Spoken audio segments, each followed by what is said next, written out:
ओम शांति। आइए सुनते हैं 10 जनवरी 2023 के शिव बाबा की ज्ञान मुरली और ईश्वरीय महावाक्य।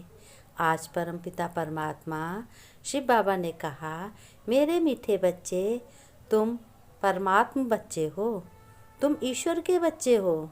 तुम बहुत ही भाग्यशाली हो जो तुम्हें ईश्वर तुम्हारा पिता मिला है। बहुत मनुष्य तो जानते नहीं हैं कि ईश्वर क्या है।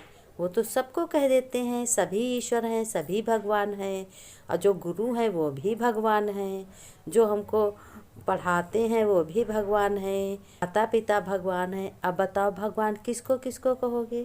क्या सब भगवान धरती पे हो गए? बाबा ने कहा, नहीं बच्चों, ऐसा नहीं है।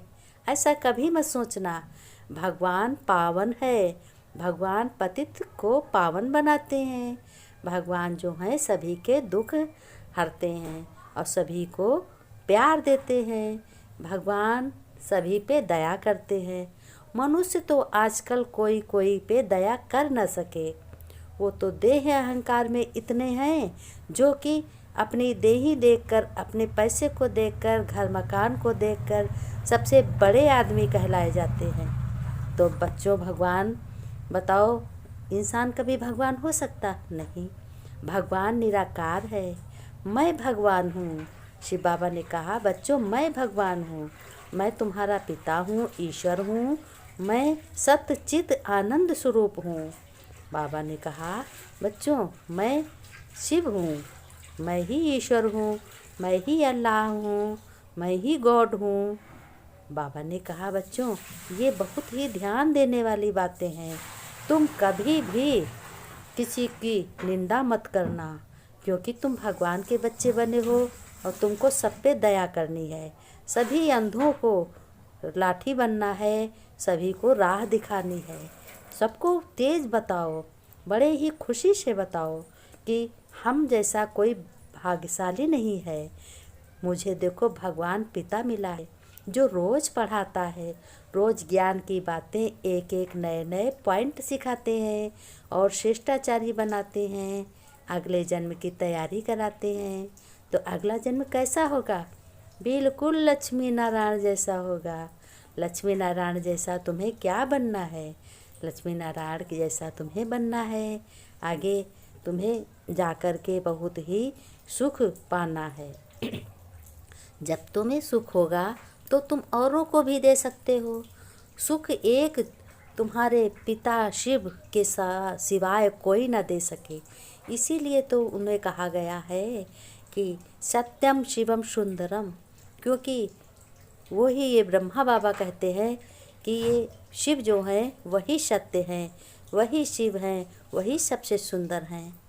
ब्रह्मा बाबा ने कहा कि बच्चों, ईश्वर की भांति कोई नहीं है। इतने 33 करोड़ देवता हैं, वो भी तरह तरह के हैं। देवताओं में भी कोई ईश्वर नहीं है। लेकिन मनुष्य आज भूल गया है और कह रहा है कि भगवान सब हैं। ईंट में भगवान है, दीवार में भगवान है। अब बताओ, कहीं दीवार में भगवान होते हैं, कहीं ईंटों पत्थरों में भगवान होते हैं? बाबा ने कहा, बच्चों तुम ईश्वरी औलाद हो। अपने देह में रहते हुए देह से न्यारा, अपने देह में रहते हुए देह से न्यारे और देह से प्यारे रहो। फरिश्ता समझो अपने को कि मैं फरिश्ता हूँ। ये बच्चों समझो कि मैं ब्रह्मा बाप समान ब्राह्मण हूँ। ब्रह्मा के मुख द्वारा शिव बाबा ज्ञान सुनाकर तुम्हें ब्राह्मण बनाते हैं। और ये समझो कि मैं चलते फिरते कर्म करते देह से न्यारी और प्यारी एक आत्मा हूँ, जो शरीर में लाइट है, जिससे शरीर की कीमत होती है। अगर ये आत्मा शरीर से निकल जाए तो शरीर की कोई कीमत नहीं रह जाती। फिर शिव बाबा ने कहा कि देखो, ऐसे समझो कि मेरी काया एक सूक्ष्म प्रकाश की है। ऐसे अनुभव अपने को करते हो और करते हुए पूरे विश्व में लाइट माइट तुम्हें फैलाना है। ये समझो कि मैं अपने को क्या है, सूक्ष्म प्रकाश समझो कि मैं अपने को पूरे विश्व में लाइट माइट फैला रहा हूँ। बाबा ने कहा, ऐसे समझो कि हमारा जीवन हमारे कर्मों की कहानी पर है और हमारे कर्म हमारे मन पर हैं। बाबा ने कहा तो हमें अपना मन कैसा करना है? तुम्हें बच्चों अपना मन कैसा बनाना है? ईश्वर की शक्ति से पावरफुल, बहुत ही मजबूत और बहुत ही अच्छी सोच।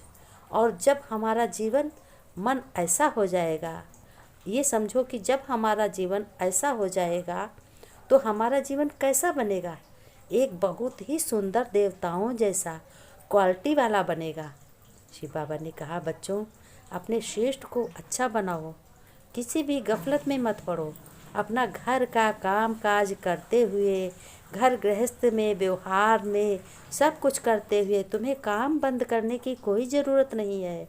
तुम काम करते रहो, मन बुद्धि से अपने परमपिता परमात्मा शिव बाबा को याद करो। जो भगवान तुम्हारा परमपिता परमात्मा मिला है, 5000 वर्ष बाद मिला है। तो अब ये संगम युग बड़ा ही उत्तम युग है। इसी युग पर मर्यादा पुरुषोत्तम श्री राम ने भी जन्म लिया। वो भी अब वही दिन आ गया है। इसी समय तुम्हें मर्यादा पुरुषोत्तम श्री राम के जैसे अपना चित्र बनाना है। देखो राजा दशरथ के घर में कितनी खुशियाँ थीं, कोई भी नहीं था, लेकिन भगवान की कृपा से श्री रामचंद्र जी ने अवतार लिया तो उनके श्रेष्ठ गुण हुए। वो श्रेष्ठ आज भी उनकी याद हो रही है। फिर शिव बाबा ने कहा तो तुम्हें बच्चों अपना जीवन कैसा बनाना है? हीरे जैसा बनाना है। अगले जन्म की तैयारी करनी है और किसी को दुख नहीं देना है। सबसे प्यार करना है। अपने घर गृहस्थ की बहुत अच्छे तरीके से पालना करनी है। बाबा ने नमस्ते की। हम रूहानी बच्चों की, रूहानी बाप दादा की याद प्यार नमस्ते नमस्ते। बच्चों ने नमस्ते की। हम रूहानी बच्चों की, रूहानी बाप दादा को याद प्यार नमस्ते नमस्ते। Good morning.